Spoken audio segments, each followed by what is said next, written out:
أما بعد فيا أيها الناس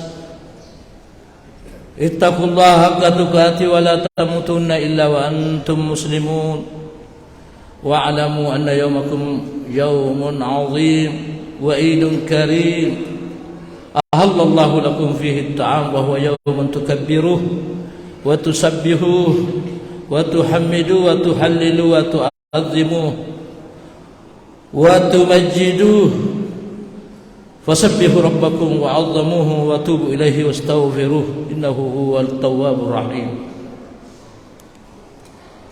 Jemaah yang dirahmati Allah Subhanahu wa taala. Allahu akbar, Allahu akbar, Allahu akbar walillahil hamd.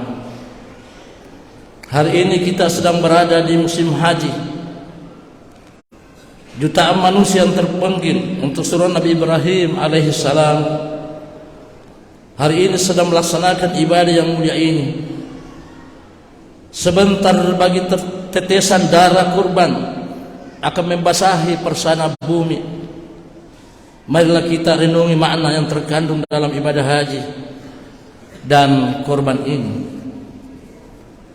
Salah satu makna terbesar yaitu terkandung dalam pelaksanaan ibadah haji adalah tentang persatuan dan kesatuan umat. Ajaran ini tercermin sejak orang melaksanakan ibadah haji memasuki miqat yang disabdakan baginda Rasulullah sallallahu alaihi wasallam, hunna lahunna wa liman ata alaihinna liman kana hajja wa umratah. Bagi orang yang melaksanakan haji dan umrah wajib hukumnya untuk memakai dua sehelai kain putih yang tidak terjahit dengan mengumandangkan labbaik Allahumma labbaik labbaik la syarika laka labbaik. Di sini mereka harus berganti pakaian karena pakaian melambangkan pola, status dan perbedaan tertentu. Pakaian menciptakan batas palsu yang tidak jarang menyebabkan perpecahan di antara manusia.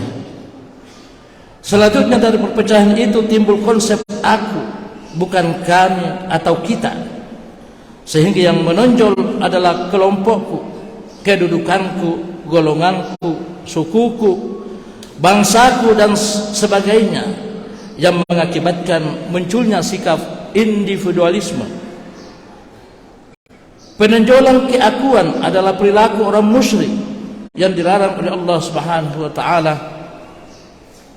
Firman-Nya, "Wala takunu minal musyrikin minal ladzina farraqu dinahum wa kanu syi'an kullu hizbin bima ladaihim farihun."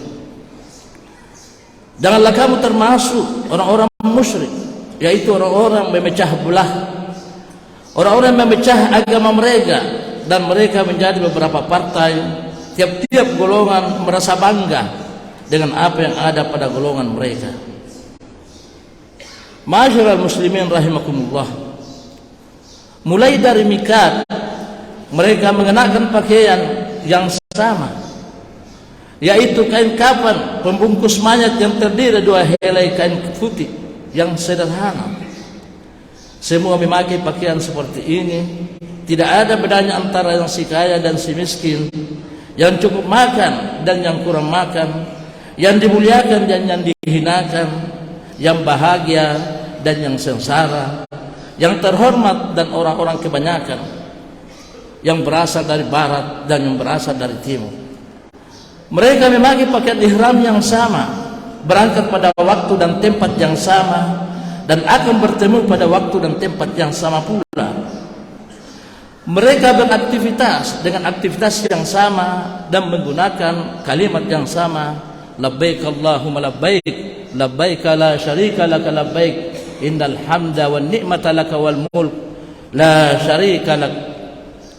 Aku penuhi panggilanmu ya Allah, aku penuhi panggilanmu, aku penuhi panggilanmu, tidak ada sekutu bagimu, aku penuhi panggilanmu, sesungguhnya segala puja dan nikmat kekuatan hanyalah milikmu ya Allah, tiada sekutu bagimu.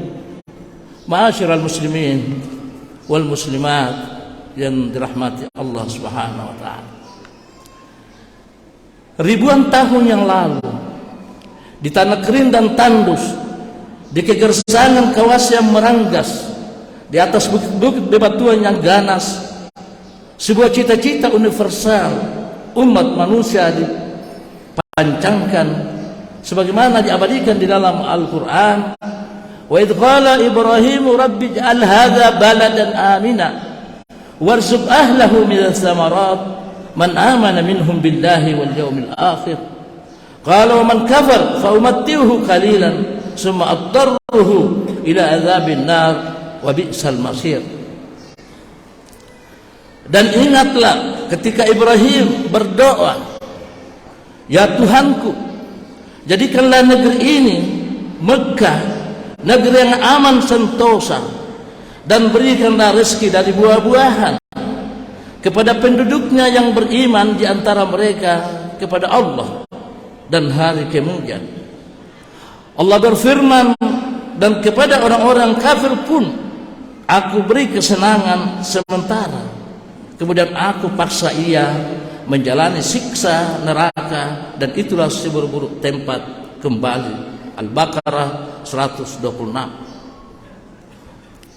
Sesungguhnya apa yang dipancangkan oleh Nabi Ibrahim alaihissalam adalah sebuah momentum sejarah yang menentukan perjalanan hidup manusia sampai sekarang ini.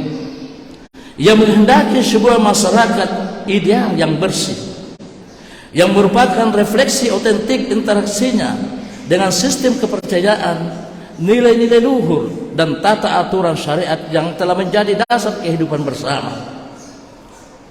Itulah agama Nabi Ibrahim, agama Islam yang tulus dan jelas. Tidak ada yang membencinya kecuali orang-orang yang menzalimi, memperbodoh dan merendahkan diri sendiri. Ketika Allah berfirman kepadanya, tunduk patuhlah, Islamlah, maka ia tidak pernah menunda-nundanya. Walau sesaat, tidak pernah terbetik rasa keraguan sedikit pun, apalagi menyimpang. Ia menerima perintah itu dengan seketika dan dengan penuh ketulusan. Ternyata keislaman Ibrahim tidak hanya untuk dirinya sendiri. Ketundukannya kepada ajaran-ajaran dan syariat Allah bukan hanya buat dirinya sendiri, bahkan tidak hanya untuk generasi sesamanya, melainkan untuk seluruh generasi umat manusia. Atas dasar itulah beliau wariskan Islam dan sikap ketundukan kepadanya untuk anak cucu sepeninggalnya, untuk generasi berikutnya sampai akhir masa. Di dalam Al-Quran Allah berfirman, wa wassa biha Ibrahimu banihi wa Yaqub ya bunayya inna Allah astafa lakumuddin fala tamutunna illa wa antum muslimun. Dan Ibrahim telah mewasiatkan ucapan itu kepada anak-anaknya. Demikian pula Yaqub. Ibrahim berkata, hai anak-anakku, sesungguhnya Allah telah memilih agama ini bagimu, maka janganlah kamu mati kecuali dalam memeluk agama Islam. Wahai anak-anakku, sesungguhnya Allah telah memilih agama ini bagimu. Ma'asyiral muslimin wal muslimat, Allahu akbar, Allahu akbar, Allahu akbar, Allahu akbar, walillahil hamd. Apa yang diwasiatkan oleh Nabi Ibrahim dan Nabi Yaqub tersebut jelas mengisyaratkan agar anak cucu mereka, agar generasi sesudahnya menerima menegakkan Islam secara utuh serta konsisten dalam merealisasikan cita-cita kesejahteraan, ketulusan dalam menerima dan menegakkan Islam, serta konsistensi pada cita-cita luhur adalah jaminan untuk memperoleh kesejahteraan hidup. Sebaliknya, ketidakpatuhan dan inkonsistensi kepada Islam dapat menjerumuskan kehidupan kaum muslimin ke dalam lembah yang penuh nestapa dan akan menyebabkan manusia ke dalam krisis multidimensi yang berkepanjangan. Rasulullah sallallahu alaihi wasallam sejak 14 abad lebih yang lalu memberikan isyarat tentang situasi yang akan menimpa sebuah bangsa yang tidak konsisten menjalani tata aturan agama, mereka akan dilanda berbagai krisis sosial, politik, ekonomi, moral, dan budaya yang berkepanjangan, sebagaimana yang diriwayatkan Imam Tabrani, qala Rasulullah sallallahu alaihi wasallam, idza iqtaraba az-zamanu kathura labsu at-tajalisa wa kasurat at-tijaratu wa kasura al-mal wa alma rabbul mal wa kasurat al-fahisha wa kanat imra'atu sibyan wa kathuru an-nisa wa jar sultan wa tufifa fil mikyal wal mizan yarju rajulu jarwa qalbi khairul lahu min an yarbi walada wa la yuwaqqaru kabirun wa la yurhamu saghirun wa yaksuru auladiz zina hatta anna ar-rajul la yaghsha al-mar'a ala qarati at-tariq wa yaqulu amsaluhum fi tilka az-zaman law tazaltum an at-tariq yalbasuna julud ad-da'am ala qulubi ad-di'am amsaluhum fi dhalika az-zaman al-mudahi. Yang artinya, apabila akhir zaman semakin dekat, maka banyak orang-orang berpakaian jubah, dominasi perdagangan, harta kekayaan melimpah, para pemilik modal diagungkan, kemisuman merajalela, kanak-kanak dijadikan pemimpin, dominasi perempuan, kelaliman penguasa, manipulasi ketakaran dan timbangan. Orang lebih suka memelihara anjing piaraannya daripada anaknya sendiri.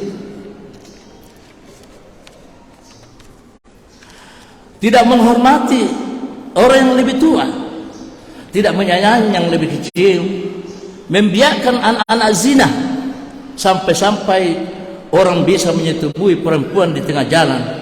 Maka orang yang paling baik di zaman itu hanya bisa mengatakan, tolonglah kalian menyingkir dari jalan. Mereka berpakaian kulit domba, tetapi hati berhati serigala. Orang yang ideal di zaman itu adalah para penjilat. Rawahu Tabrani. Fenomena sosial yang dikhawatirkan Rasulullah sallallahu alaihi wasallam pada kenyataannya telah bermunculan di tengah-tengah bangsa yang sedang dirundung krisis multidimensi ini. Kita dapat menyaksikan lahirnya manusia-manusia yang secara zahir berpenampilan rapi, bersih, menarik, perlenteh, dengan gaya dan isi pembicaraan yang memukau, seolah-olah ingin menggambarkan tingginya kemampuan intelektual mereka dan keberpihakan kepada kebenaran dan keadilan. Padahal kondisi sebenarnya adalah mereka membenci dan memusuhi tegaknya kebenaran dan keadilan dalam kehidupan, bahkan sekedar untuk dirinya sendiri. Allahu Akbar, Allahu Akbar, Allahu Akbar, Allahu Akbar, Allahu Akbar, walillahil hamd. Namun lihatlah kondisi masyarakat kita sekarang ini. Berzina dianggap sebagai salah satu ciri gaya hidup modern dan menutupi aibnya dengan dalih sebagai tuntunan zaman. Kemudian pandangan ini dipopulerkan di tengah masyarakat sehingga terjadi perubahan-perubahan norma-norma sosial. Berbagai perilaku menyimpang terjadi di mana-mana, dari mulai kejahatan politik sampai kejahatan moral. Hadirin wal hadirat rahimakumullah.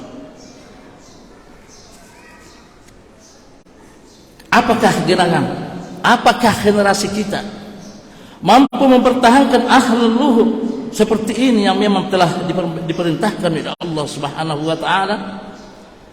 Walladzina tabawwa'ud dar wal iman min qablihim yuhibbuna man hajara ilaihim wa la yajiduna fi sudurihim hajatan mimma utu wa yu'thiruna ala anfusihim walau kana bihim khasasah wa may yuqa suhha nafsihi fa ulaika humul muflihun.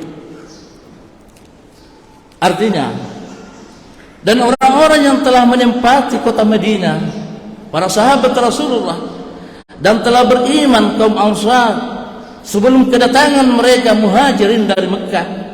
Mereka mencintai orang-orang berhijrah kepadanya, dan mereka tiada memenuhi, dan mereka tiada menaruh keinginan di dalam hati mereka terhadap apa yang diberikan kepada mereka orang-orang Muhajirin, dan mereka mengutamakan orang-orang Muhajirin pendatang atas diri mereka sendiri, sekalipun mereka memerlukan apa yang mereka berikan itu. Dan siapa yang dipelihara dari kekikiran dirinya, mereka itulah orang-orang yang beruntung. Allahu Akbar, Allahu Akbar, Allahu Akbar, Allahu Akbar, walillahil hamd. Mempersatukan umat Islam memang tugas berat, memang tugas besar dan berat. Oleh karena itu membutuhkan pengorbanan yang besar dan berat pula. Sebagaimana kita ketahui, ibadah korban ini bermula dari perintah Allah kepada Nabi Ibrahim agar menyembelih putranya semata wayang, Nabi Ismail alaihissalam. Dan hal ini digambarkan oleh sebuah hadis sebagai berikut, yang artinya para sahabat bertanya, apakah maksud kurban ini? Beliau menjawab, sunnah bapakmu Ibrahim. Mereka bertanya, apa hikmahnya bagi kita? Beliau menjawab, setiap rambutnya akan mendatangkan satu kebaikan.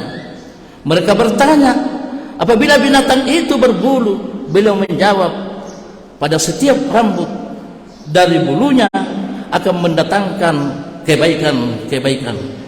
Allahu Akbar, Allahu Akbar, Allahu Akbar, walillahil hamd. Diriwayatkan oleh para ahli sejarah, ahli tarikh, bahwa kehidupan Nabi Ibrahim adalah kehidupan penuh dengan perjuangan, keterlunta-luntaan, jihad dan perang melawan kebodohan kaumnya, kefanatikan penyembah berhala termasuk ayahnya sendiri, penindasan Namrud, sedang istrinya sendiri Sarah yang mandu adalah seorang Nimrod yang fanatik. Setelah tua, Ibrahim menjadi kesepian. Sebagai manusia ingin mempunyai anak. Istrinya mandul sedang ia sendiri telah berusia seabad lebih. Ia tidak berpengharapan lagi. Ia hanya dapat mendambakan. Allah akhirnya melimpahkan karunia-Nya kepada lelaki tua itu, karena ia telah mengabdikan dirinya seluruh hidupnya, dan karena ia telah menanggungkan penderitaan demi menyebarluaskan syariatnya melalui hamba perempuannya dari Ethiopia yang bernama Siti Hajar. Dia mengaruniai Ibrahim dengan seorang putra yang bernama Ismail alaihissalam, sebagaimana dalam Al-Quran dalam surat As-Saffat, "Fabasyarnahu bighulamin halim." Maka kami gembirakan Ibrahim dengan seorang anak yang sangat penyantun. Masyiral muslimin yang dirahmati Allah, Ismail bukanlah hanya seorang putra bagi ayahnya. Ismail adalah buah dambaan Ibrahim seumur hidupnya, sebagai seorang putra tunggal dari seorang lelaki tua yang telah menanggungkan penderitaan berkepanjangan. Ismail adalah yang paling dicintai oleh ayahnya. Namun tanpa diduga, Ibrahim diperintahkan oleh Allah Subhanahu wa taala untuk menyembelih putranya, harapan dan dambaan hidupnya yang paling dicintai itu. Betapa gersang jiwa Ibrahim ketika menerima perintah itu. Setelah perintah itu ia sampaikan kepada anaknya, dan anaknya menerimanya. Akhirnya kedua hamba Allah itu pasrah melaksanakan perintah Allah. Allah menggambarkan peristiwa yang sangat dramatis itu dengan firman-Nya, "Falamma aslama wa tallahu lil jabin wa nadainahu ya an ya Ibrahim qad saddaqta ru'ya inna kadzalika nuzzil muhsinin." Tatkala keduanya telah pasrah dan Ibrahim membaringkan anaknya di atas pelipisnya, Dan kami panggil dia, hai Ibrahim, kami telah membenarkan mimpi perintah itu. Sesungguhnya demikianlah kami membalas kepada orang-orang yang berbuat baik. As-Saffat 102. Kemudian Allah menebus Ismail dengan seekor sembelihan yang besar, dan inilah yang diabadikan dengan syariat kurban hingga saat ini. Jadi kurban adalah perlambang kesediaan seseorang untuk mengorbankan barang yang paling dicintai dalam rangka mengabdikan diri di jalan Allah untuk mewujudkan kesatuan umat dan mengatasi problematika umat ini. Memang membutuhkan pengorbanan. Tanpa pengorbanan mustahil hal itu akan terwujud. Oleh karena itu, marilah kita korban harta kita, jiwa dan raga kita, harga diri kita, keluarga kita, waktu kita, profesi dan jabatan kita, demi terwujudnya kesatuan umat dan terselesaikannya problematika yang melilit umat Islam dewasa ini. Jangan sampai barang-barang yang kita cintai tersebut menghalangi kita untuk berjihad mewujudkan perjuangan yang besar ini. Insyaallah apa yang kita korbankan pasti akan diganti oleh Allah Subhanahu wa taala, sebagaimana dalam firman-Nya, "Wa ma anfaqtum min syai'in fa huwa yukhlifuhu wa huwa khairur raziqin." Dan barang apa saja yang kamu nafkahkan, maka Allah akan menggantinya, dan dialah pemberi rezeki yang sebaik-baiknya. Surat Saba 39. Semoga kita mampu mengamalkannya. Amin ya rabbal alamin. Di sini hari raya Idul Adha kembali hadir untuk mengingatkan kita akan ketinggian nilai ibadah haji dan ibadah korban yang syarat dengan pelajaran kesetiakawanan, ukhuwah, pengorbanan, dan mendahulukan kepentingan dan kemaslahatan orang lain. Semoga akan lahir keluarga-keluarga Ibrahim berikutnya dari bumi tercinta Indonesia ini yang layak dijadikan contoh teladan dalam setiap kebaikan untuk seluruh umat. Wallahu a'lam bissawab. Allahu akbar, Allahu akbar, Allahu akbar, Allahu akbar, Allahu akbar, Allahu akbar, Allahu akbar, walillahil hamd. Alhamdulillahilladzi manna 'alaina bihadhihi as-sabihah al-mubarakatil lamiyah.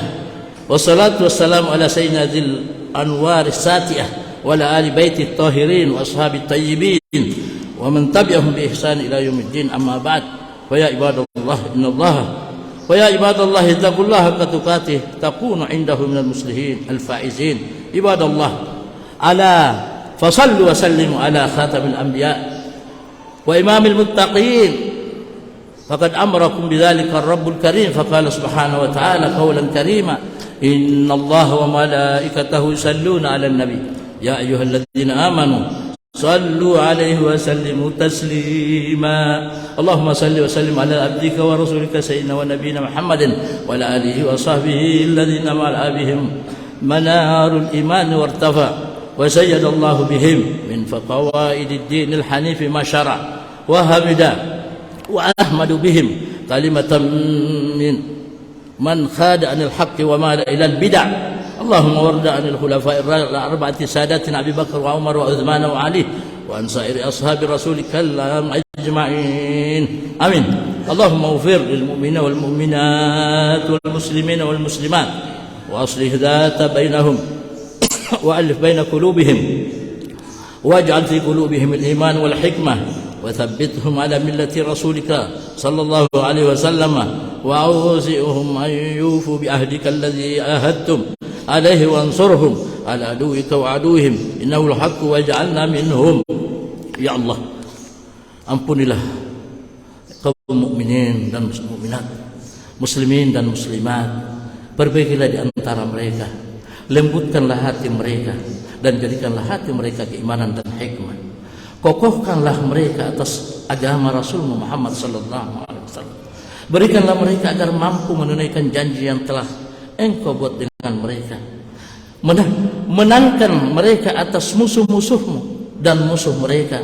Wahai Wahai ilah yang baik, jadikanlah kami termasuk dari mereka. Allahumma aslih lana dinana alladhi huwa ismatu amrina, wa aslih lana dunyana allati fiha ma'ashuna, wa aslih lana akhiratina allati fiha ma'aduna, waj'al hayata ziyadatan lana fi kulli khair, waj'al al-mauta rahatan lana min kulli syarr. Ya Allah, perbaikilah sikap keagamaan kami, sebab agama adalah benteng urusan kami. Perbaikilah dunia kami sebagai tempat penghidupan kami. Perbaikilah akhirat kami sebagai tempat kembali kami. Jadikanlah kehidupan kami di dunia sebagai tambahan bagi setiap kebaikan. Jadikanlah kematian kami sebagai tempat istirahat bagi kami dari setiap keburukan.